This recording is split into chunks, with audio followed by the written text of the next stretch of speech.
Shalom, bendiciones, bendiciones, que la paz del Rey esté con cada uno de ustedes. Estamos contentos de estar nuevamente en este espacio de estudio en donde vamos a empezar una de las parábolas que habíamos prometido. Es la parábola de el rico y el Lázaro. Así es que hoy vamos a empezar a explorar esta parábola y vamos a ver qué podemos aprender de todo esto. Así es que espero que sea de bendición y podamos aprender. No va a ser una sola clase, ya que vamos a desglosar muy bien esta parábola que se ha enseñado de muchas maneras durante mucho tiempo, pero la vamos a tomar desde el concepto del primer siglo, cómo se miraba y qué realmente quiso dar a entender Yeshua. Antes que nada, vamos a esta primera clase, vamos a tomarla como introducción para las bases de lo que va a ser nuestro entendimiento. Así es que, sin más preámbulo, déjeme que se me olvidó poner por aquí.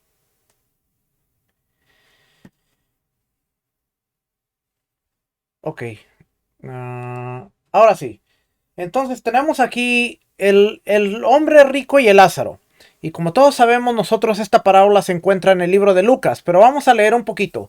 Antes de que podamos abordar algunas de los matices de esta parábola, primero leamos este pasaje con una caricatura de la lectura tradicional. Ahora, vamos a empezar aquí en estas partes donde dice estas notas. Vamos a empezar aquí donde dice las notas. El término hebreo mashal, es decir, parábola. Vamos a ver qué es una parábola. Aparece en la Biblia. El término parábola en hebreo es mashal y significa parábola, aparece en la Biblia, pero puede significar cualquier profecía o afirmación válida. Este es el sentido de Mishle Shlomo o los proverbios de Salomón, las parábolas de Salomón. Una de las formas de ver el libro de los proverbios es las parábolas de Salomón también. Si vemos Proverbios 1.1, dice los proverbios de Salomón, hijo de David, rey de Israel. O las parábolas, realmente, las parábolas de Salomón. Capítulo 10, versículo 1 dice los proverbios. Es más, mire, vamos a ir para acá. Proverbios. Si nosotros vemos aquí esta palabra aquí, proverbios, nos vamos a dar cuenta que dice aquí mashal, ¿ve? Mashal, oráculo. Mashal, refrán, comparación, dicho sapiensal, sátira.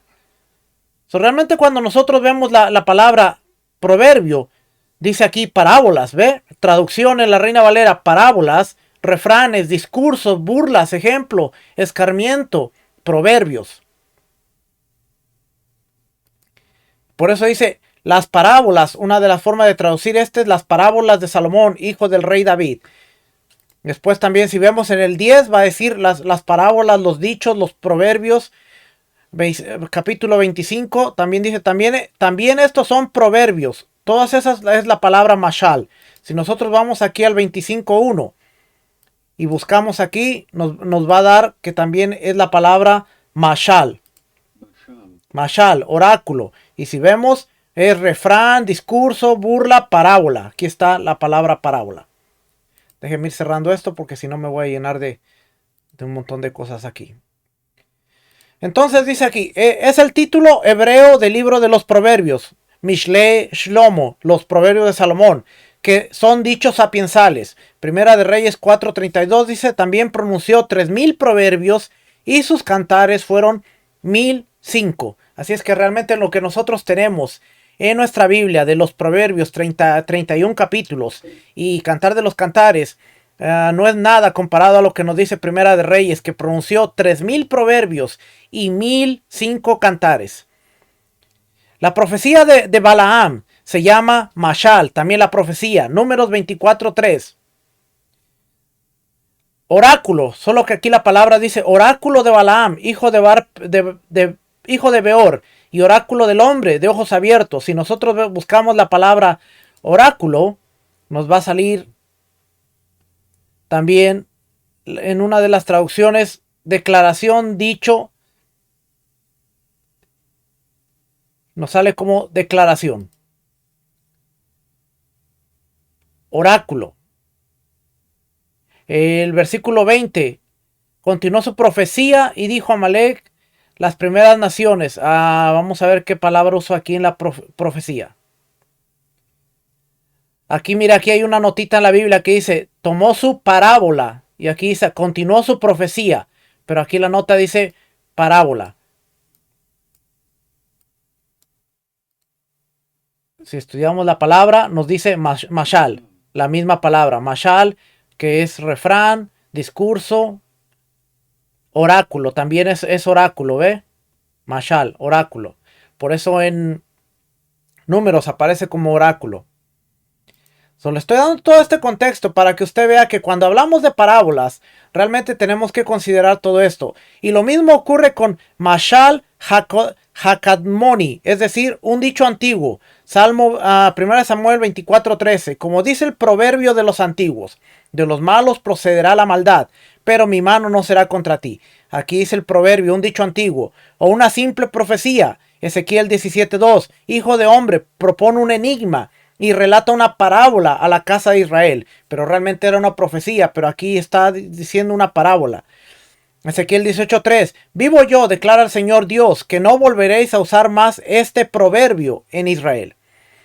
Por otra parte, la Biblia contiene parábolas como la parábola de Jotam, Jueces, capítulo 9, de versículo 7 al 18, es una parábola, o la parábola de la viña, Isaías capítulo 5, versículo 7. Parábola de la viña, pero estas no se identifican con el término mashal.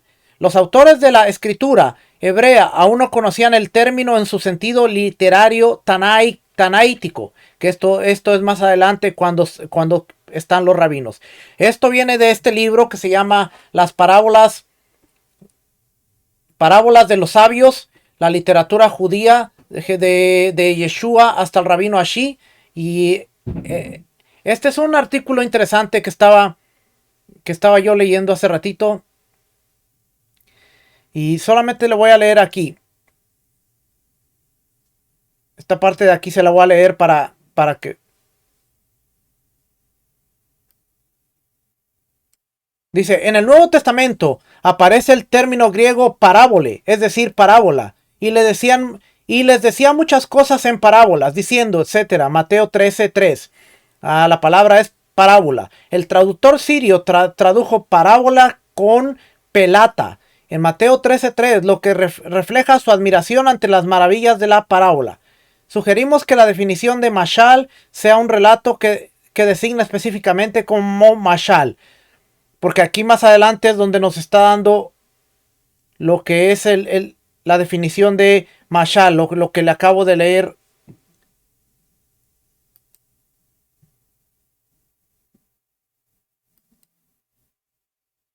Lo que le estaba leyendo hace ratito, a lo que era mashal.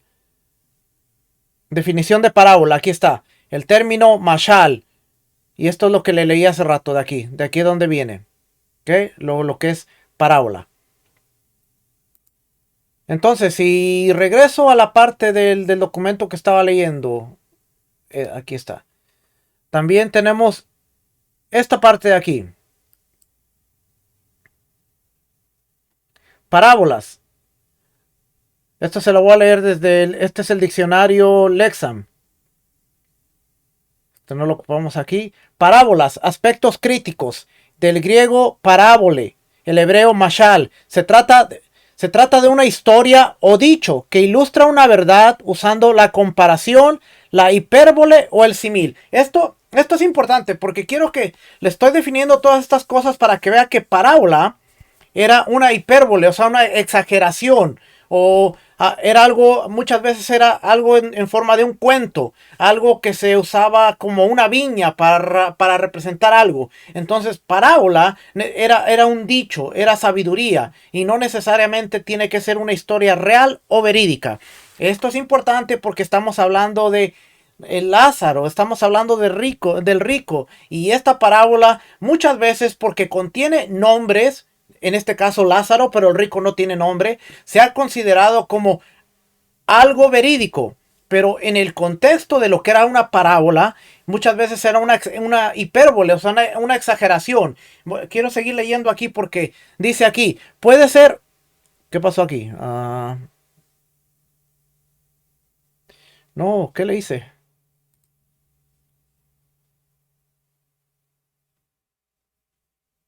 Ok. Dice aquí, puede ser un modelo, analogía o ejemplo. Oiga bien, un modelo, una analogía o un ejemplo. En la retórica griega, las parábolas se usaban en la argumentación para esclarecer, demostrar o hacer que algo pareciera más animado. Le ponían la animación como una caricatura. Las parábolas rabínicas explican pasajes de la escritura o ilustran la interpretación de un pasaje ya dado. Forma de las parábolas. La palabra hebrea mashal puede aludir a una burla, como en Isaías 14:4. Pronunciarás esta burla contra el rey de Babilonia y dirás, ¿cómo se ha acabado el opresor? ¿Cómo ha cesado el furor? O puede ser un enigma, Salmo 49:4. Inclinaré al proverbio, inclinaré al mashal, mi oído, con el arpa declararé mi enigma. Puede ser una alegoría, Ezequiel 17, del 2 al 10. Hijo de hombre, propone un enigma y relata una parábola a la casa de Israel. Puede ser un proverbio, Deuteronomio 28:37, y vendrá a ser motivo de horror, proverbio y burla en todos los pueblos donde el Señor te lleve. Las parábolas en la Biblia hebrea. Andrew Hill afirma que la mashal o la parábola del Antiguo Testamento del Tanaj pertenece a la categoría de literatura sapiensal, no proverbial. Es un discurso simbólico, que dice una lección, se lo voy a subrayar, es un discurso simbólico que enseña una lección o dice algo importante. Ojo, porque todo este es el contexto de lo que vamos a estar estudiando. Entonces, es un discurso, puede ser simbólico, alegórico, sátiro, como burla, que nos va a enseñar algo importante. El asunto no es enfocarse en la parábola, sino muchas veces en la enseñanza que trae la parábola. Por eso Yeshua hablaba mucho en parábolas y después les explicaba el significado a sus discípulos, porque no era en sí la parábola, sino era la enseñanza que quería traer a través de la parábola lo importante. Usa situaciones, oiga bien, usa situaciones, personas o hechos conocidos para ilustrar una verdad desconocida o incomprendida.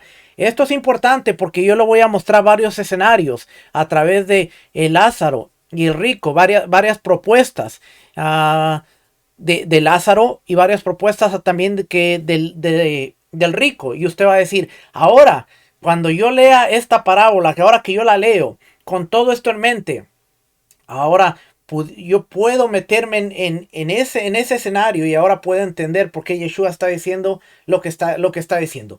Y tenemos que considerar todas estas cosas porque realmente son bien importantes. Si no las consideramos, nos vamos a perder en mucho de todo esto. ¿Ok? Entonces, vamos a seguir por aquí.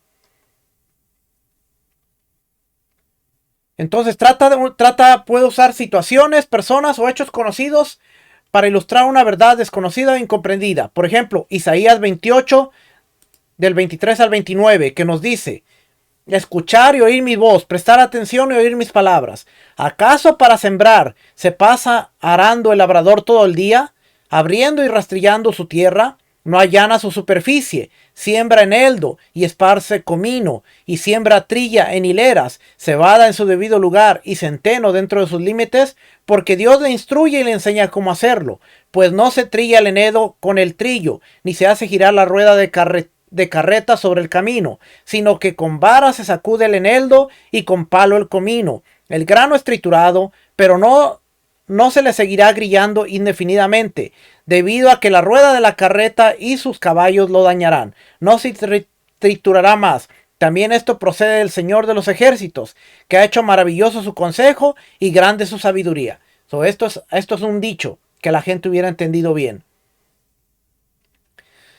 Ok, entonces ya hablando, las parábolas del Antiguo Testamento enseñan con sabiduría, Proverbios 1:6, transmiten predicciones, Números 23:7, Números 23:18, Números 24:3, Números 24:15, Números 24:20, todos estos versículos, Ezequiel 17:2, también nos enseñan, enriquecen un mensaje o pronuncian una sentencia.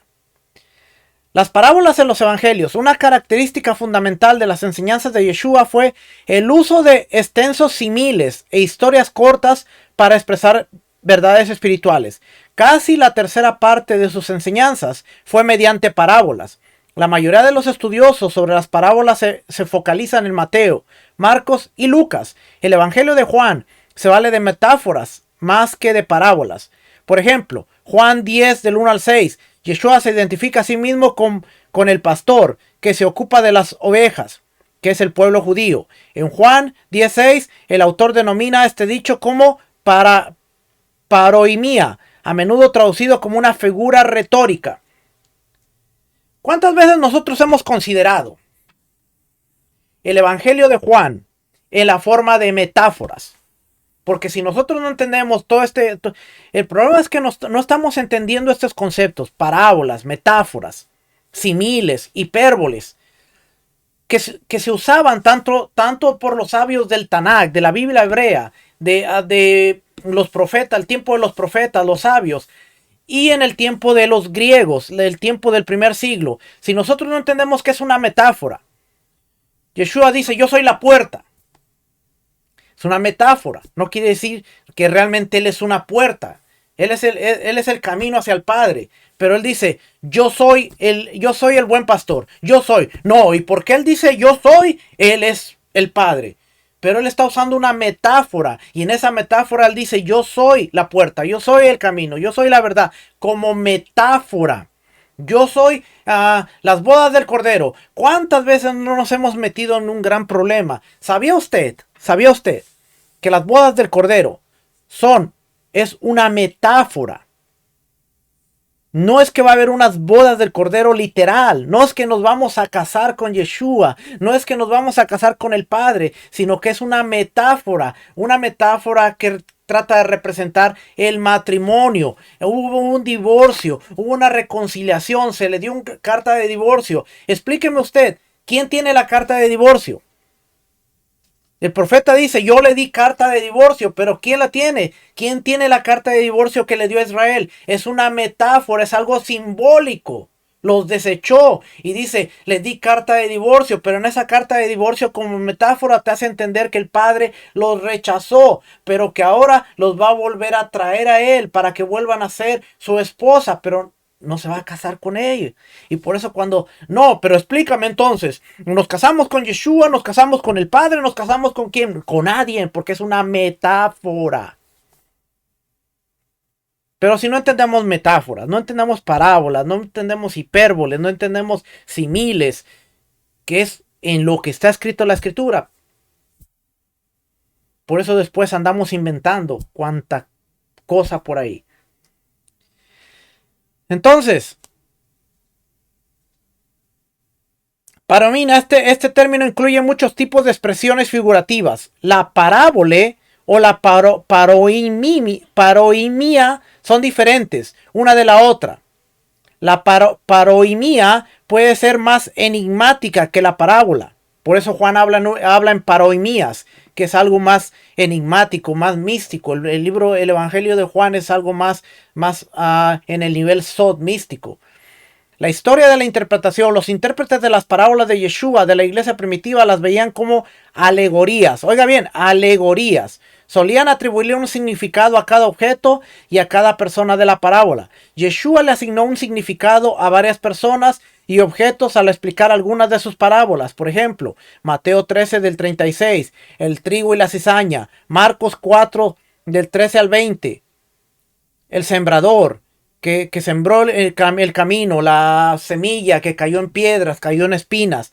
Por consiguiente, los primeros intérpretes de las escrituras entendieron las otras parábolas de esta manera. Por ejemplo, el teólogo Orígenes, del año 185 al año 254 de la era común, le asignó un significado a cada detalle de la parábola del buen samaritano. Según Orígenes, el samaritano representaba al Mesías, el hombre que se dirigía a Jericó era Adán, la posada era la iglesia, y las heridas que sufrió el hombre simbolizaban el pecado.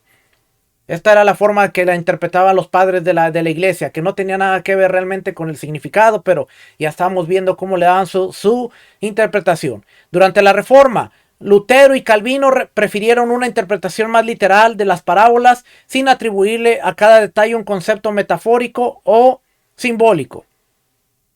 Okay, aquí ya voy a parar aquí, pero sigue hablando esto de las parábolas. Para que usted se dé cuenta, las parábolas no son un poco diferentes, sino que también tienen un sentido diferente. La versión de Mateo está puesta en el contexto de la respuesta de Yeshua a la crítica de los fariseos y los escribas. Oiga bien aquí, las parábolas de Lucas están dentro de un contexto en el que Yeshua le está hablando a sus discípulos. La importancia de las parábolas también pudo recaer en el lector particular, específicamente con la interacción entre el lector y la parábola. Ok, ya voy a parar ahí.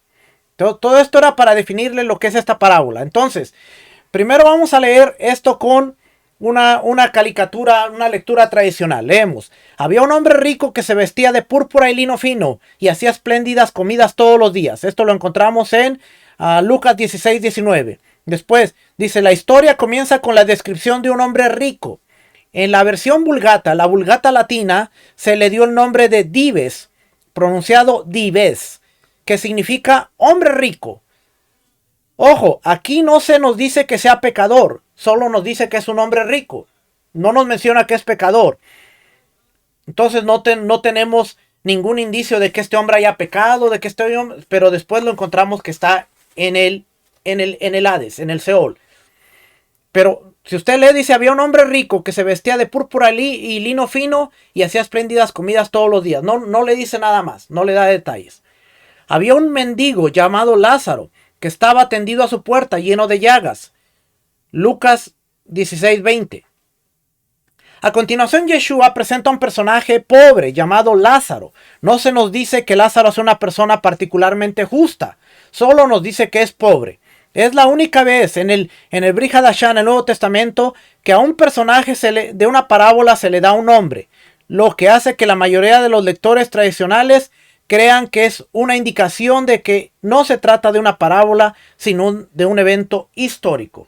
Y aquí es donde radica la intención de muchas personas de quererle dar un significado histórico a esta parábola. En decir, bueno, ninguna de las otras parábolas tiene nombre. Por ejemplo, el hijo pródigo y el hermano. Solo se nos menciona el hijo, el hermano, el papá.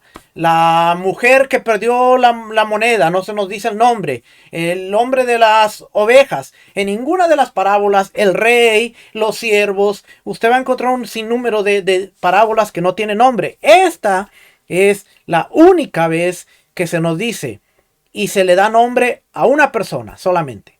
Se nos dice que era un hombre rico y se nos dice que está Lázaro, pobre. No se nos dice que uno era pecador ni que otro era justo. Solamente se nos dice uno era rico, hacía banquetes, se vestía de lino, se vestía de púrpura. El otro era pobre, que estaba en la puerta del hombre rico y los perros le lamían sus llagas. Es todo lo que nos dice esto. De ahí empezamos.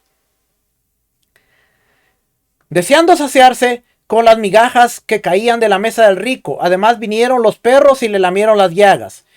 Lucas 16:21. Es evidente que el hombre rico en realidad no compartió ninguna migaja con Lázaro. Las lecturas tradicionales no están seguras de si los perros lamieron sus llagas. Que los perros lamieron sus llagas son algo bueno o malo. Si es algo bueno, el significado es que los animales se preocupaban por este tipo más que las personas. Si es algo malo, el significado es que incluso los perros del amo vinieron e insultaron su enfermedad. No nos dice, solamente no nos dice qué significa que los perros vinieron y le lamieron sus llagas. Puede decir que los perros tuvieron más compasión por él, o puede decir que los perros vinieron a insultarle porque estaba enfermo y se aprovecharon de ello. Entonces, solamente le estoy diciendo las cosas que estamos viendo. Ya vamos a ir viendo poco a poco cada cosita porque quiero que usted vea lo interesante. Primero, acabamos de definir qué era un parábola. Parábola es el equivalente a la palabra mashal, que es dicho, oráculo, profecía, y era muy común en los tiempos de Yeshua. Así es que vamos a seguir por aquí. Aconteció que murió el mendigo y fue llevado por los ángeles al seno de Abraham, y murió el rico y fue sepultado. Nuevamente nos dice que el pobre murió y fue llevado al seno de Abraham. El rico murió y fue sepultado. No nos dice a dónde fue, solamente nos dice fue sepultado. Nada más. No nos dice qué pasó más de ahí. Hasta después que aparece. Lázaro finalmente muere y va al paraíso. La lectura tradicional dice que solo el espíritu va al paraíso. Asimismo, el espíritu del rico va al infierno. Y en el infierno, después aparece esta palabra infierno. Interesante. La vamos a ver más a detalle. ¿Okay? Pero dice, y en el infierno alzó sus ojos, estando en tormentos, y vio de lejos a Abraham y a Lázaro en su seno. Aquí vemos dos lugares. Vemos el infierno y vemos el seno de Abraham. El espíritu del rico, al llegar al infierno inicia una eternidad de sufrimiento mirando al paraíso con sus ojos. Ahí ve el seno de Abraham y en él a este pobre mendigo que él ignoró. Y clamó y dijo, Padre Abraham, ten misericordia de mí y envía a Lázaro para que moje en agua la punta de su dedo y refresque mi lengua, porque estoy atormentado en esta llama. Lucas 16:24. Por encima del rugiente esplendor del infierno, este espíritu incorpóreo grita, Abraham, envía a ese pobre mendigo al que ignoré toda mi vida para que moje su dedo en un agua cercana y luego venga hacia mí. Yo pueda enfriar mi lengua. Eso debiera ayudarme a sentirme mejor porque hace calor en el infierno o en ese lugar. Pero Abraham dijo, Hijo, recuerda que durante tu vida recibiste tus bienes y Lázaro también males, pero ahora él es consolado y tú atormentado. Lucas 16:25. Abraham responde fríamente, hombre rico, ¿recuerdas todas estas ricas bebidas que tomabas mientras tenías un cuerpo? Ahora que eres un espíritu sin cuerpo, no podrás tener ni siquiera agua por el resto del tiempo. Este pobre hombre, cuando vivía en un cuerpo, solo tenía cosas malas. Ahora le doy un fuerte abrazo por el resto de la eternidad para compensar todas las migajas que no le diste durante esos pocos meses que estuvo en tu puerta. Continúa diciendo en Lucas 16:26. Además de todo esto, entre nosotros y vosotros hay un gran abismo, de modo que los que quieren pasar de aquí a vosotros no pueden. Tampoco pueden pasar a nosotros que vendrían de ahí. Oh, acabo de recordar, incluso si merecieras el agua, no sabemos cómo entregártela. Hay un abismo gigante sobre el cual los espíritus incorpóreos no pueden pasar. Fue puesto ahí para que la gente del paraíso, los que tienen muchas ganas de arder en el infierno, no puedan ir allá. También está ahí para que la gente que está en el infierno y quiera darme un abrazo, tampoco pueda venir. Poco sátiro lo que le estoy leyendo, pero... El hombre rico piensa para sí mismo por un momento y se da cuenta de que todo este asunto de ser castigado en un infierno inextinguible para siempre, porque tenía mucho dinero, tiene mucho sentido. Particularmente porque el propio Abraham vivió unos 120 años y también tenía un montón de dinero. Abraham era riquísimo, ¿se acuerda? El problema no es el dinero. También tiene mucho sentido para este hombre rico que alguien haya puesto un abismo gigante sobre el que los espíritus no puedan pasar. ¿Qué pasa? En el versículo 27 dice, entonces le dijo, ruégote pues, padre, que le envíes a casa de mi padre, porque tengo 5 hermanos, para que les des testimonio, para que no vengan también ellos a este lugar de tormento. Esto se encuentra en el 27. Al darse cuenta de que no tiene salvación, el hombre rico de repente se siente abrumado por el altruismo e implora a Abraham que advierta a sus hermanos. Quiere que Lázaro regrese a la tierra porque no puede pasar hasta el infierno y pintar con detalles sangrientos todos los castigos ardientes que este hombre rico está soportando ahora. La enseñanza tradicional aquí es que el infierno está lleno de personas que son muy compasivas y misericordiosas, que no quieren que ninguno perezca, sino que todos tengan la vida eterna en el paraíso. ¿Ok? Versículo...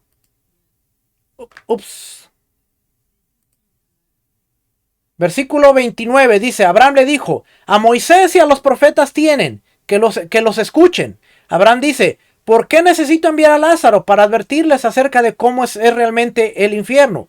Moisés y el resto de los profetas escribieron mucho sobre los tormentos y el sufrimiento eterno que sucede en ese lugar. Que lean sobre esto en su Tanakh, su Biblia hebrea.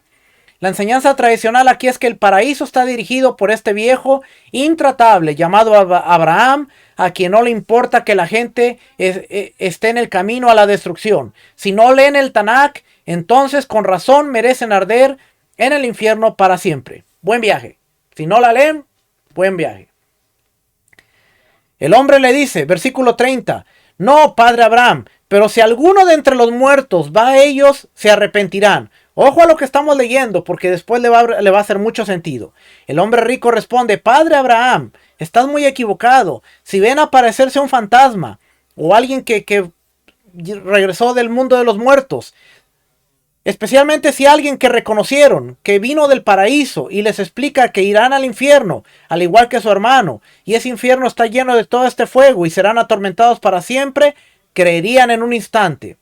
Abraham le dijo, versículo 31, mas Abraham y él le dijo, si no escuchan a Moisés y a los profetas, tampoco se convencerán, aunque alguno resucite de entre los muertos. Abraham tiene las últimas palabras. La gente que lee la Biblia no cree en fantasmas o muertos, ningún espectro, ni películas de terror, ni casas embrujadas. Influyó jamás en la creencia de alguien en el más allá. Es cierto que se nos dice que el hombre rico, es cierto que no se nos dice que el hombre rico era malvado. No se nos dice que el hombre pobre era justo. No nos da detalles. Lo acabamos de leer y no nos da detalles. Pero en otras partes de las escrituras, Yeshua dice que es peligroso ser rico y que es justo ser pobre. A través de las enseñanzas podemos deducir lo que él dice. Esta parábola es una advertencia contra la riqueza. Pero si es una advertencia contra la riqueza, entonces la misma hermenéutica nos dice que entonces todos deberíamos tener llagas en la piel y rogar fuera de la casa de las personas para ir al paraíso o al cielo. Aquí el documento me lo tradujo como cielo, pero es paraíso. La enseñanza es que si es malo ser pobre, si es malo ser rico, entonces todos deberíamos estar llenos de llagas y pidiendo limosnas para poder entrar en el paraíso. Pero tampoco es eso. Entonces, ¿qué es? Yeshua muestra que hay un hombre muy rico llamado Abraham y que él está en el paraíso. ¿Se acuerda? Abraham era riquísimo, tenía mucha riqueza. Parece que esta parábola intenta que la audiencia piense más en el bienestar de los pobres. No es tanto el dinero, ser rico, sino en el bienestar de los pobres. Hacer justicia, hacer bondad. Estos no son espíritus incorpóreos en el infierno. Tienen cuerpos. Vamos a definir qué es el infierno.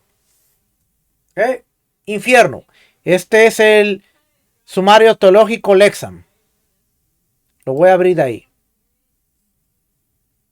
Porque le he estado hablando mucho del infierno. Vamos a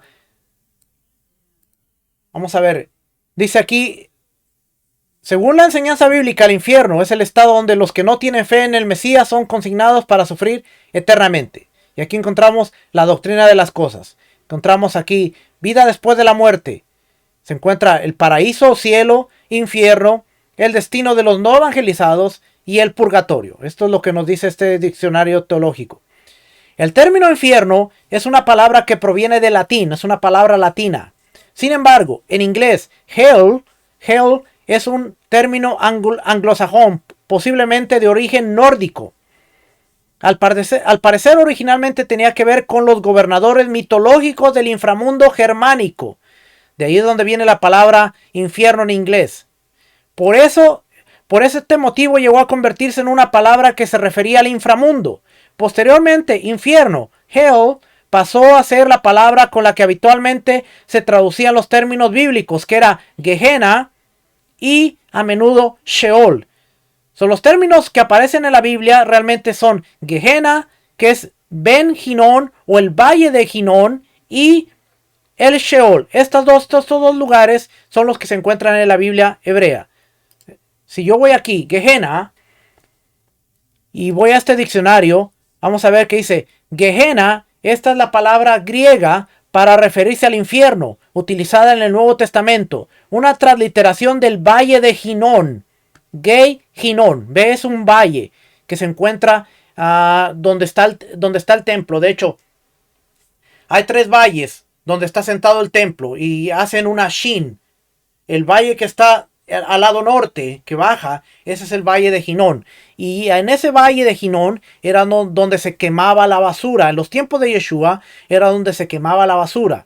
Y cuando Yeshua dice donde el fuego arde y donde el gusano, que era un lugar de tormento, realmente se estaba refiriendo al valle de Hinón, valle de Hinón. ¿Okay? Entonces, que requiere una marca fronteriza entre Judá y Benjamín. Jeremías comenzó a asociar el topónimo con la ira divina y el juicio de Dios. Jeremías 7:32. Por tanto, aquí vienen días, declara el Señor, cuando no se dirá más Tofet, ni valle de Ben Hinón, sino el valle de la matanza, porque enterrarán en Tofet por no haber otro lugar. Jeremías 19:6. Por tanto, aquí vienen días, declara el Señor, cuando este lugar no se llamará más Tofet, ni valle de Ben Hinón, sino valle de la matanza. Debido a que aquí los reyes de Acaz y Manasés dieron a sus hijos en sacrificio a Moloc. También ahí se sacrificaba a Moloc. Sino que anduvo en los caminos de los reyes de Israel, y aún hizo pasar a su hijo por el fuego, conforme a las abominaciones de las naciones que el Señor había arrojado delante de los hijos de Israel. Segunda de Reyes 21:6. Hizo pasar por fuego a su hijo, practicó la hechicería, usó la adivinación y trató con medium y espiritistas. Hizo mucho mal delante de los ojos del Señor, provocándole la ira. Esto es el valle de Gay Hinón, valle de Hinón, donde hacían los sacrificios a Moloc, sacrificaban a los niños a Moloc. Era un lugar de muerte, era un lugar donde desembocaba también la sangre del templo, y era el lugar donde, ahí es donde se le revela el Señor a Jeremías y le dice: ve y baja a la casa del alfarero. La casa del alfarero se encontraba en el lugar de muerte, cerca del Gehenna, cerca del infierno, cerca del valle de Hinón. ¿Okay? A veces leemos la escritura y no entendemos por qué Jeremías se le dice: ve a la casa del alfarero, ahí hay barro y todo este tipo de cosas. El término Gehenna se utiliza sobre todo en los evangelios sinópticos como un símbolo de futuro del juicio escatológico. Mateo 23:33. Serpientes, camadas de víboras, ¿cómo escaparéis del juicio del infierno? Entonces tenemos que verlo como un juicio escatológico de lo que era el lugar, el valle de Hinón. Los escritores de los evangelios basan su uso en la interpretación de Jeremías de los sacrificios en el valle de Hinón y en la última profecía de Isaías sobre el gusano que no muere y el fuego que nunca se apaga. Lo que decía Yeshua se encuentra en Isaías 66:24. Cuando salgan, verán los cadáveres de los hombres que se rebelaron contra mí, porque su gusano no se morirá ni su fuego se apagará, y será el horror de toda la humanidad. El término, comparar con Marcos 9:48, donde Yeshua dice: donde el gusano de ellos no muere y el fuego no se apaga. Realmente estaba citando Isaías 66:24. Referido a un lugar de tormento y a la destrucción física y espiritual. Mateo 5:29, Santiago 3:6, Mateo 10:28 y Lucas 12:5. De acuerdo con la asignación tribal, el valle de Hinón actuó como el límite fronterizo entre Benjamín y Judá, aunque el valle en sí permaneció en manos de los jebuseos hasta que el rey David lo tomó. Adquirió un significado teológico cuando Acaz, en Segunda de Crónicas 28:3, y Manasés, Segunda de Crónicas 33:6, reyes de Judá, comenzaron a dar a sus hijos en sacrificio a los dioses paganos, a Moloc. El rey Josías después profanó el sitio de adoración llamado Tofet, de modo que ya no pudieran ser utilizados para el sacrificio ilícito. Jeremías identificó el lugar como un símbolo escatológico del juicio de Dios sobre los rebeldes infieles de Judá y le cambió el nombre al Valle de la Matanza.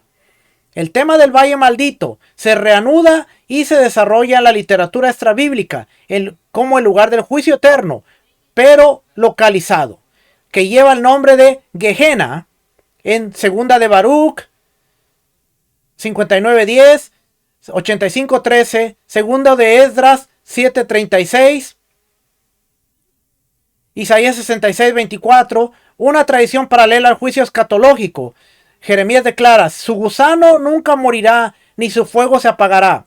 Isaías 66:24. Aunque los dos símbolos, el valle y el fuego, que nunca se apagará, no se refieren directamente entre sí, se asocian entre sí en los textos extra bíblicos, los oráculos de civiles. Esto se encuentra, dice, el Gehenna, la terrible furia, donde está el fuego, el de la tercera generación. En el Nuevo Testamento estos símbolos son metáforas nuevamente, lo que le llevo diciendo desde el inicio de la clase, son metáforas intercambiables. Mateo 9:34. Si tu mano te es ocasión de pecar, córtala. Te es mejor entrar en la vida manco que teniendo las dos manos ir al Gehenna, al fuego inextinguible. La asociación probablemente es debida a la síntesis intertestamentaria de Jeremías e Isaías. Los sacrificios originales, holocaustos, ofrecidos en Ginón o en la tradición de los macabeos, de quemar cadáveres enemigos en ella.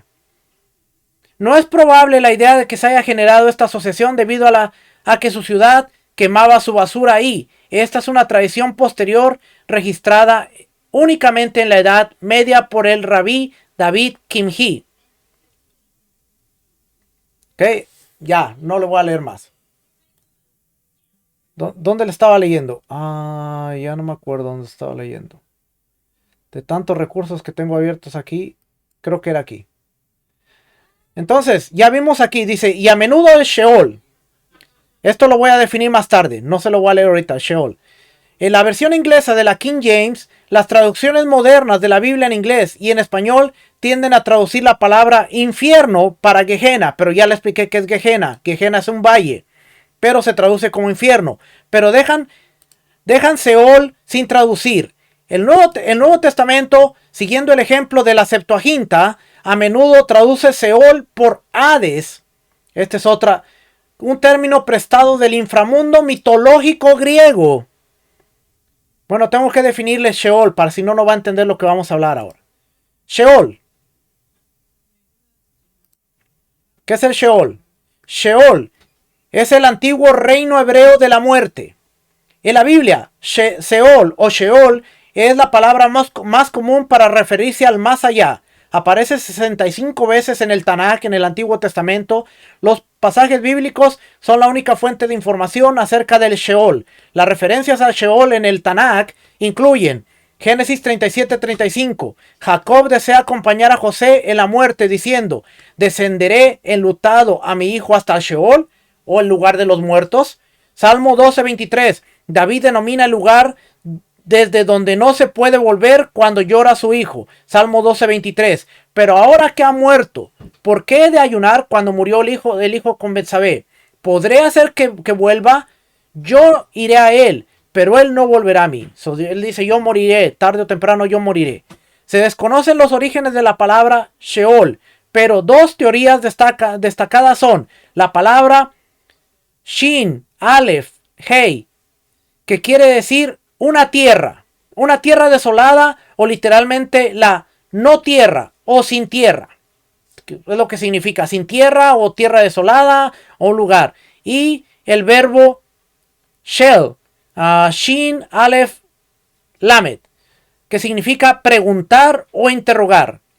Esto posiblemente se refiere a la práctica de la nigromancia o consultar a los muertos, lo cual estaba terminantemente prohibida en el Tanakh. Levítico 19:31 dice que no os volváis a los mediums, ni a los espiritistas, ni los busquéis para ser contaminados por ellos. Yo soy el Señor vuestro Dios. También podría ser un uso semántico de este término con el sentido de pedir cuentas o castigar. En el Tanakh suele usar indistintivamente las palabras tumba y Seol. Harris expuso que el Seol significaba tumba exclusivamente y no necesariamente el inframundo. Pero esta opinión en general se ha ignorado. Bloch Smith observa que que el lenguaje de Jueces 2:10. También toda aquella generación fue reunida a sus padres, y se levantó otra generación después de ellos, que no conocían al Señor, ni la obra que él había hecho por Israel. Dice, murió también toda esa generación, y se reunió con sus antepasados. Podría describir la antigua costumbre israelita de poner a los muertos en un depósito y dejar que los huesos se junten debajo de la mortaja o en un osario. En comparación con las descripciones egipcias y mesopotámicas de la tierra de los muertos, existen muy pocas descripciones al Seol. El término bíblico describe al Seol como algo oscuro. Lamentaciones 3:6. En lugares tenebrosos me ha hecho morar, como los que han muerto hace tiempo. Un lugar polvoriento. Job 17:16. ¿Descenderá conmigo al Seol? ¿Nos hundiremos juntos en el polvo? Un lugar silencioso. Salmo 31:17. Oh Señor, no sea yo avergonzado, porque a ti clamo. Sean avergonzados los impíos que desciendan en silencio al Seol. Enmudezcan los labios mentirosos, que arrogantes hablan contra el justo con soberbia y desprecio. También en el Salmo 94:17. Si el Señor no hubiera sido mi socorro, pronto había habitado mi alma en el lugar del silencio. Eso es el Seol. Es un lugar tempestuoso. Jonás 2 del 3 al 6. Pues me habías echado en lo profundo, en el corazón de los mares, y la corriente me envolvió. Todas tus encrespadas olas y tus ondas pasaron sobre mí. Entonces dije, he sido expulsado delante de tus ojos. Sin embargo, volveré a mirar hacia tu santo templo. Me rodearon las aguas hasta el alma. El gran abismo me envolvió. Descendí hasta las raíces de los montes. La tierra con sus cerrojos me ponía cerco para siempre. Pero tú me sacaste de la fosa. Sacaste de la fosa mi vida. Oh Señor, Dios mío. Eso quiere decir que él estaba en el Seol. O iba rumbo al Seol. Y de ahí lo levantó. Jonás, ¿cuántas veces usted no había considerado que Jonás tiene una connotación de muerte y resurrección? Entonces, cuando Yeshua habla de Jonás como Jonás, que estuvo 3 días en el vientre del pez, no nos habíamos puesto a pensar que Yeshua está aludiendo a que Jonás murió y Dios lo trajo del Seol, del lugar de los muertos, una resurrección, muerte y resurrección. Y por eso Yeshua, para los que entendían este lenguaje de que estuvo en el Seol, pero del Seol lo trajo a una persona que regresó del mundo de los muertos, él estaba diciendo, yo voy a regresar del mundo de los muertos también.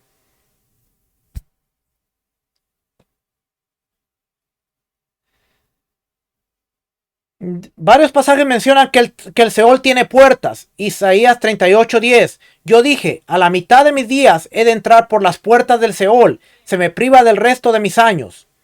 Job 38:17. ¿Te han sido reveladas las puertas de la muerte? ¿O has visto las puertas de la densa oscuridad? Jonás 2:7. Cuando en mí desfallecía mi alma, me acordé y mi oración llegó hasta tu santo templo. Cuando una persona muere, su energía vital, su nefesh, desciende al Seol. Números 16:30, Job 7:9, Salmos 88, 3 y 4 y Jonás 2 del 2 al 9. Dice, y en mi angustia clamé al Señor y Él me respondió desde el seno del Seol. Oiga bien, porque hace rato no leímos esta parte, pero aquí lo dice clarito. Entonces oró Jonás al Señor su Dios desde el vientre del pez y dijo, en mi angustia clamé al Señor y Él me respondió desde el seno del Seol, región de los muertos. Ve aquí dice región de los muertos. Desde el Seol pedí auxilio y tú escuchaste mi voz, pues me había echado a lo profundo en el corazón de los mares y la corriente me envolvió. Esa parte era la que me faltaba leer hace rato, porque aquí dice claramente que Él estuvo en el seno del Seol. Ojo a la palabra que estamos viendo, seno del Seol, porque más adelante en nuestra parábola se dice el seno de Abraham. Ya usted va a ir atando ahí los cabos. Salmo 88, 3 y 4. Otros detalles bíblicos acerca del Seol son ese lugar donde hay mucha equidad. Todos son iguales, desde los reyes hasta los esclavos. es el lugar donde moran los malvados y los justos. En la parábola no se nos dice si uno fue malvado, otro fue justo, pero están en un lugar, están separados. Se encuentra ubicado debajo de la tierra. Números 16:30, cuando se tragó a Coré y a todos los demás. Pero si el Señor hace algo enteramente nuevo, y la tierra abre su boca, y los traga con todo lo que pertenecen, y descienden vivos al Seol, al lugar de los muertos. ¿Cuántos de ustedes no habían visto que Moisés dice que Coré iba a descender al Seol? Ahí está. Entonces sabréis que estos hombres han menospreciado al Señor. Y aconteció que cuando terminaron de hablar todas estas palabras, la tierra debajo de ellos se partió, y la tierra abrió su boca y se los tragó a ellos y a sus casas y todos los hombres de Coré y todos sus bienes. Y ellos, dice aquí va a decir, mire, versículo 33. Y ellos y todo lo que les pertenecía descendieron vivos al Seol, y la tierra los cubrió y perecieron del medio de la asamblea. Pero aquí dice Seol. ¿Sí? Sheol, lugar de los muertos. Reino de la muerte o la tumba. Seol, la morada de los muertos. Desolación. ¿Okay? Ahí lo tiene. Seol. De hecho, aquí, hasta aquí le puse una notita, mire. Para que vea que sí he estado estudiando mucho. Seol, Hades. El hebreo Sheol y el griego Hades. El problema es que cuando fue traducido al griego, usaron del mundo de inframundo, el mundo griego, el inframundo griego. La etimología de los términos es dudosa. Esto fue lo que le leí. Ya esto es lo que le había estado leyendo. No se lo voy a volver a leer. Entonces, solo Dios puede rescatar a su pueblo del Seol. Es el lugar donde nadie puede alabar a Dios. Salmo 88:10. Tú dominas la soberbia del mar. Cuando sus olas se levantan, tú las calmas. No hay sabiduría en el Seol. Además, la afirmación bíblica sobre el Seol a veces parece contradictoria. Por ejemplo, algunos textos bíblicos describen al Seol como el lugar donde Dios no está presente. Salmo 6:5.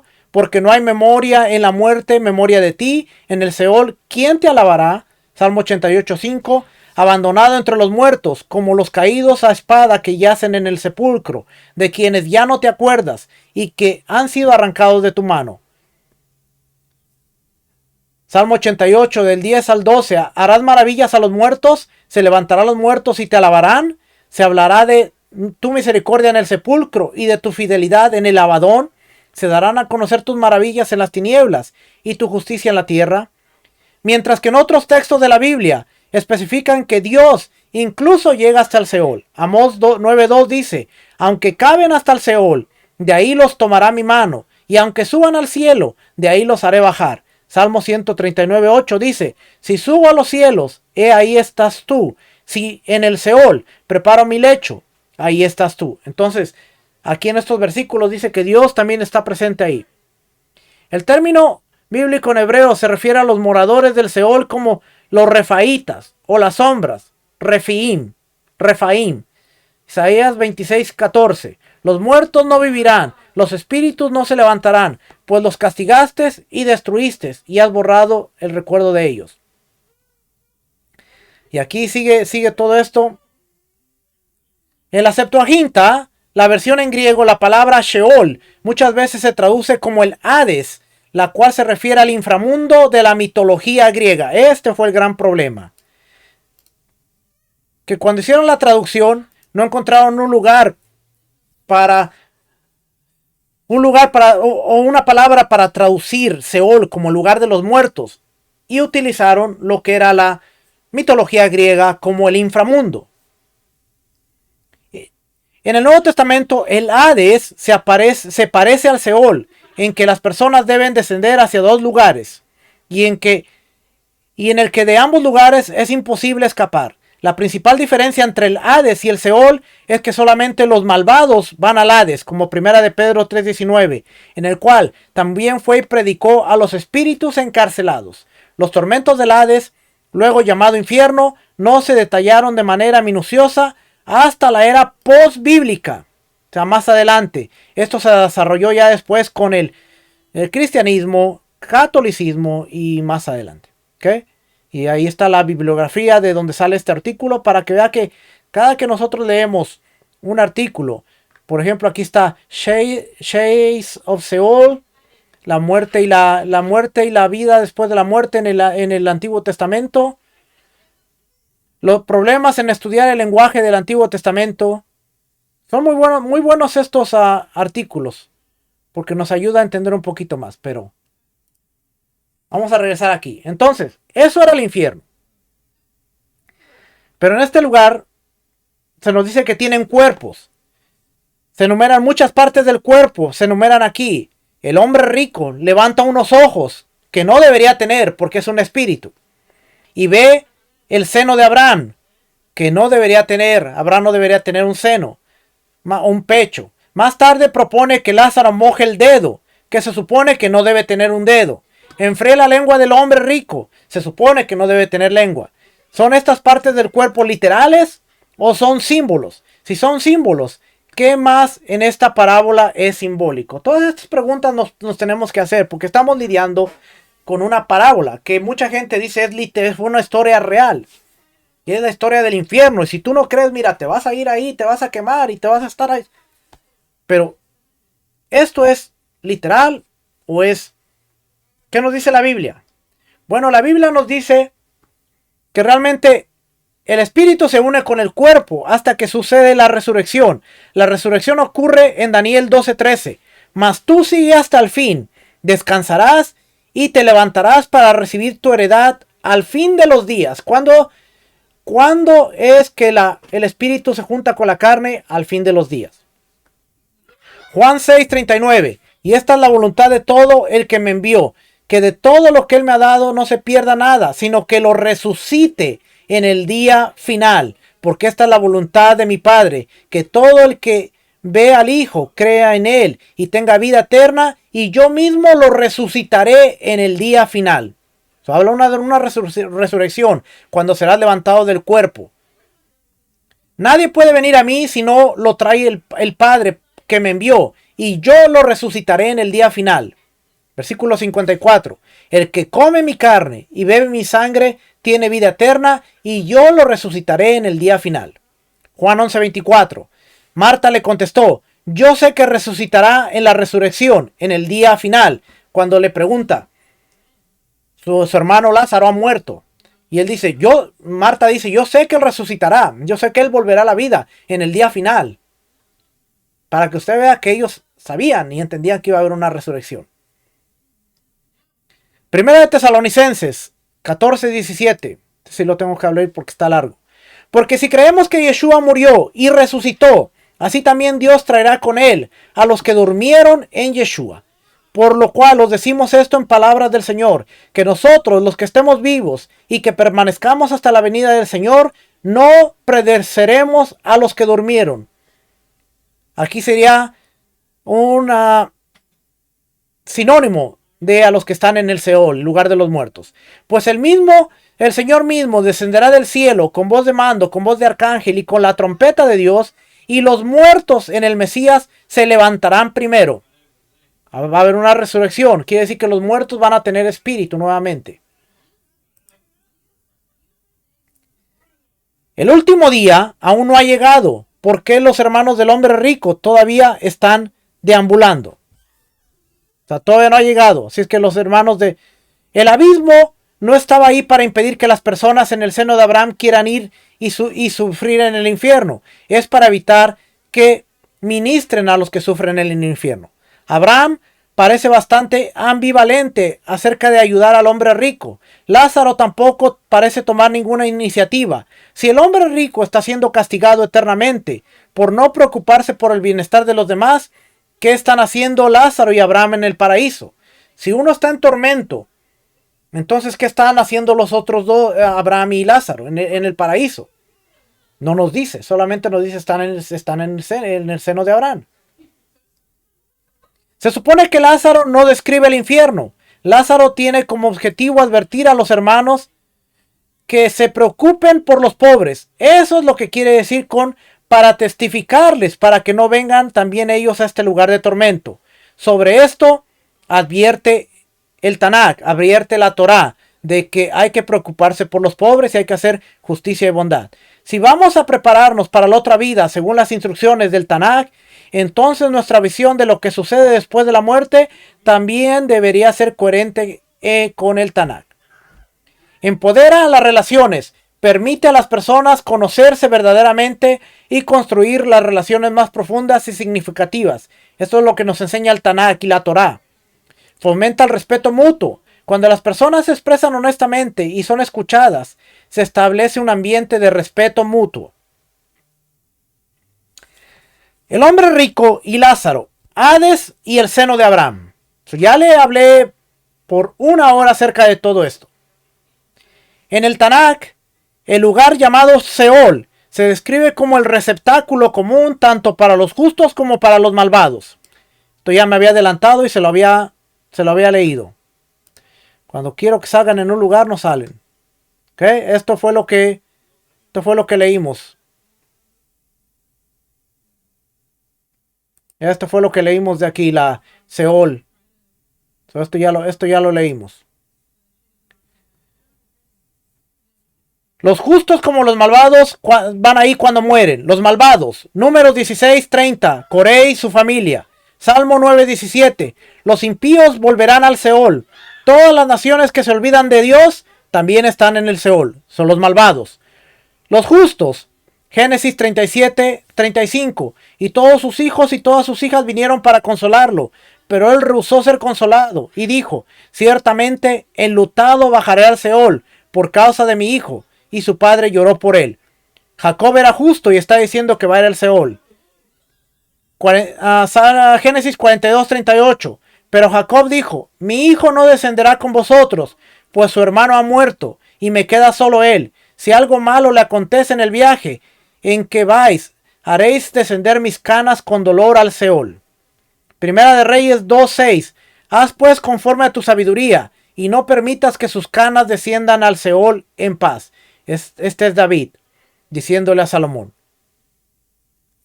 Pero ahora no los dejes sin castigo, porque eres hombre sabio. Sabrás lo que debes de hacer con él, y harás que desciendan sus canas con sangre al Seol. Job 14:13. Job 17:13.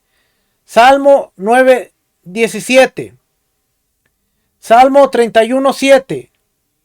Oh Señor, no sea yo avergonzado porque a ti clamo. Sean avergonzados los impíos que descienden en silencio al Seol. Isaías 38:10. Yo dije a la mitad de mis días, he de entrar por las puertas del Seol. Se me priva del resto de mis años. También en el Seol están todos los hombres. Salmo 89:48. ¿Qué hombre podrá vivir y no ver la muerte? ¿Podrá librar su alma del poder del Seol? Eclesiastés 9:10. Todo lo que tu mano halle para hacer, hazlo, según tus fuerzas, porque no hay actividad ni propósito, ni conocimiento, ni sabiduría en el Seol a donde vas. Salomón dice, eventualmente todos vamos a ir al Seol, al lugar de los muertos.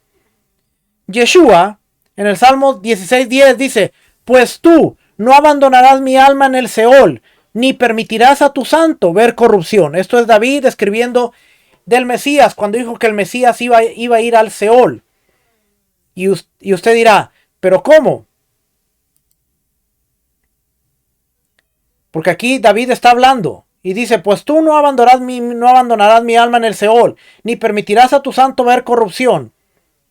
Ahora fíjese lo que sucede. Hechos 2:27. Aquí está la respuesta. Vamos a leer desde aquí. Varones israelitas, escuchad estas palabras. Yeshua el Nazareno, varón confirmado por Dios entre vosotros con milagros. Esto es Pedro, por cierto. Prodigios y señales que Dios hizo en medio vuestro a través de él. Tal como vosotros mismos sabéis. A este, entregado por el plan predeterminado y el previo conocimiento de Dios, clavasteis en una cruz por manos de impíos y le matasteis. A quien Dios resucitó, poniendo fin a la agonía de la muerte, puesto que no era posible que él quedara bajo el dominio de ella, porque David dice de él. Ahora Pedro le está dando la interpretación correcta al salmo que escribió David y que le acabo de leer hace un momento. Veía siempre al Señor en mi presencia, pues está a mi diestra para que yo no sea conmovido.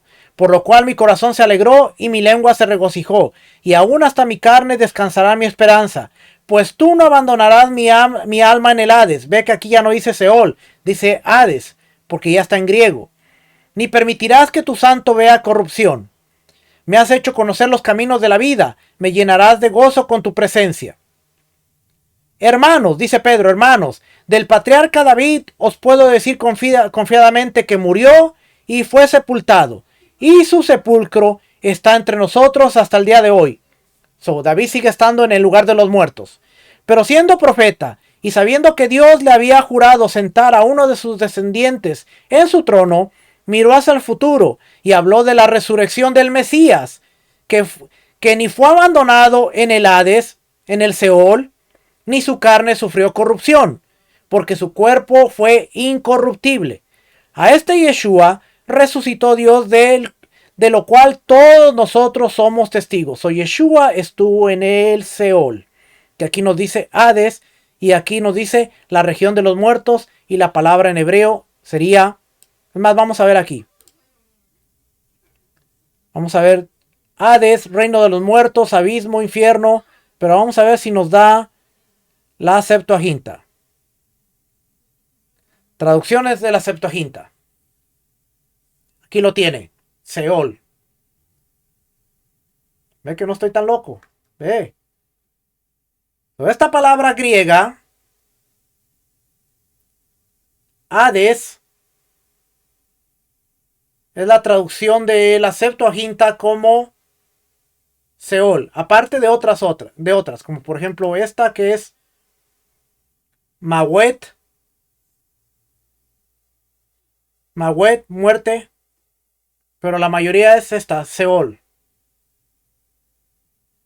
Seol.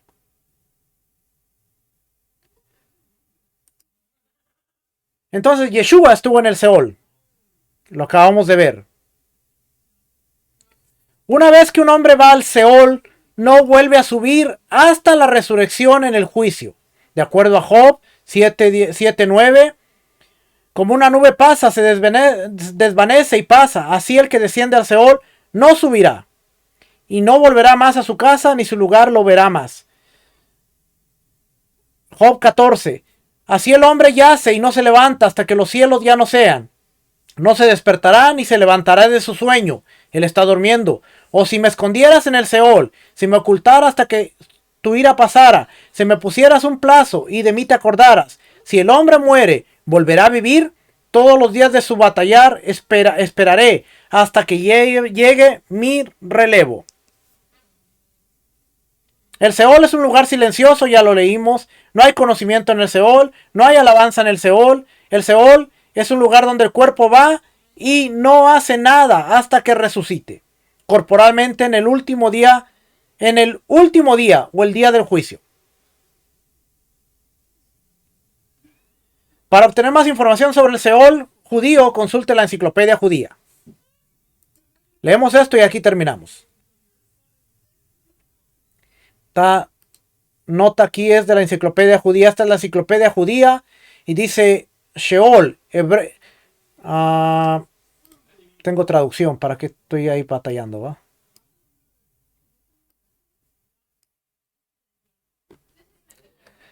Dice Seol, palabra hebrea griega incierta, sinónimo de bor, fosa, abandón, sha'at, fosa o destrucción, y quizá también tejón, tejom, abismo. Todo eso significa. Conota el lugar donde se creía que se congregaban los que habían muerto. Jacob, negándose a ser consolado por la supuesta muerte de José, exclama, descenderé a mi hijo como una plañidera al Seol. El Seol está debajo de la tierra, hacia la puesta del sol. De ahí que se designe como, dice Deuteronomio, se designe como, no hablo hebreo, así es que discúlpeme, esta palabra, lugar más profundo, como tajit, tacti. No hablo hebreo, pero tengo buenas herramientas. Tacti. Como Deuteronomio 32:22. Porque fuego se ha encendido en mi ira para que quema hasta las profundidades del Seol, consume la tierra con su fruto, e incendia los fundamentos de los montes. Esto es para que vea tanta información que tenemos. Los muertos descienden o son hechos descender a ella. Los que reviven ascienden o son traídos y levantados de ella, de la fosa. A veces los vivos son arrojados al Seol, antes de que éste los hubiera reclamado naturalmente. Número 16:33, caso de Coré, en cuyos casos se describe a la tierra como abriendo su boca. Se habla del Seol como de una tierra, pero normalmente se trata de un lugar con puertas y parece que se le considera dividido en compartimentos. Por eso va a explicar más adelante por qué Lázaro está en un lugar y el rico está en otro lugar. Dice compartimentos. Proverbios 7:27. Su casa es el camino al Seol, que desciende a las cámaras de la muerte. O sea, cámaras, hay diferentes lugares. Con los rincones más alejados. Isaías 14:15.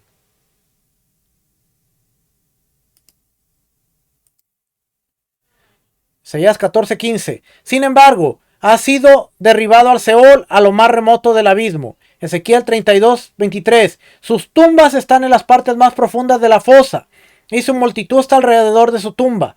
Todos ellos muertos caídos a espada, los cuales infundirán terror en la tierra de los vivientes. Que mucho hemos aprendido en esta clase solamente para entender. Aquí se reúnen los muertos.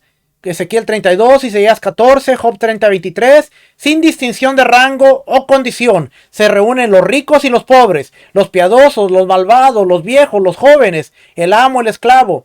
Si la descripción de Job 3 se refiere, como es muy probablemente, al Seol, los muertos continúan en cierto modo su vida terrenal. Jacob llorará ahí. Génesis 33, 37, 35. David permanece ahí en paz. Primera de Reyes 2:6. Interesante todo lo que aprendemos a través de todos estos versículos. Primera de Reyes 2:6. Dice: haz pues conforme a tu sabiduría y no permitas que sus canas desciendan al Seol en paz. Los guerreros tienen armas, sus armas con ellos. Y no yacen junto a los héroes caídos entre los incircuncisos que descendieron al Seol con sus armas de guerra. Usted se da cuenta porque muchas veces nosotros vemos, por ejemplo, en la mitología nórdica, los vikingos, que tenían la costumbre de decir que para ellos era un privilegio morir con su espada, morir con su arma, porque eso les iba a dar entrada al Valhalla, al lugar de los muertos, que para el vikingo era el Valhalla, donde ellos iban a tener el estatus de guerreros si ellos entraban con su arma. Pero si ellos morían desarmados, si ellos morían sin su arma, entonces no iban a tener la entrada propia al Valhalla, al lugar de los muertos, que es el equivalente al Sheol en el hebreo. Pero diferente las diferentes culturas, pero como le enseñé hace rato, en el Tanakh o en la Septuaginta, cuando se tradujo de Sheol, lugar de los muertos, con sus compartimentos, pues se usó una palabra que era común en la mente griega y se usó Hades, que más adelante se utilizó como infierno, y por eso ahora nosotros leemos el Brit Hadashah o el Nuevo Testamento y vemos la palabra infierno. Pero si hubiera sido traducida del hebreo, o hubiera sido o el Sheol, el lugar de los muertos, o en su defecto hubiera sido el Gehenna o el Valle del Ginón, Gehinón. Entonces, con todo este contexto que le acabo de leer, usted dirá, y esto es importante para la parábola del rico y Lázaro, sí. Porque con todo esto ya entendimos qué es el Sheol, qué es el infierno, cuál es la diferencia, cuál es el Hades, qué pasa en el Sheol. En el Sheol, todo lo que sucede. Algunas partes de la escritura dice que nada pasa, los muertos están ahí en silencio. En otras partes dice que están en paz. Y vamos a ver todo este tipo de cositas. Y a medida que vayamos desarrollando la parábola en su contexto, usted va a decir, ahora la entiendo. Ahora sé qué era lo que quería decir Yeshua. No es tan fácil como decir, vamos a agarrar a Lucas 16 y vamos a empezar a ver, y el rico y el Lázaro y el que no cree y esto. No, sino hay que empezar a ver todo el escenario. Por eso yo llevo días preparándome con esta parábola. Y si usted se da cuenta, aquí en el documento, ¿dónde está?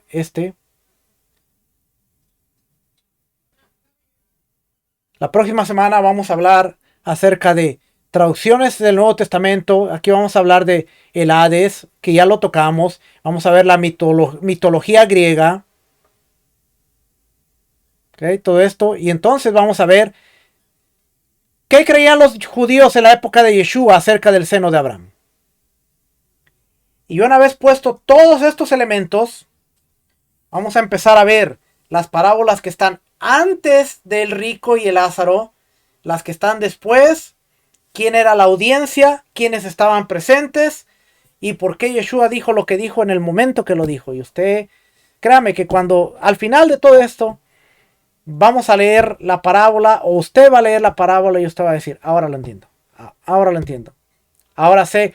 Sobre todo, no nos vamos a centrar en la parábola, sino vamos a centrarnos en el mensaje que Yeshua quería darle a la audiencia y a los que estaban escuchando y usted va a decir, ahora lo entiendo, ahora sé qué era lo que quería decir. Todo esto es necesario. Algo un poquito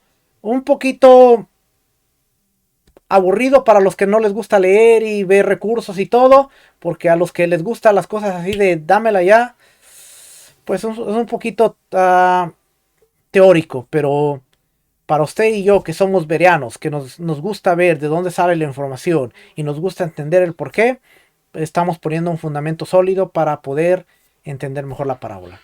Regresamos la próxima semana, se nos acabó el tiempo, me pasé del tiempo, pero espero que hayamos puesto las bases necesarias para seguir aprendiendo.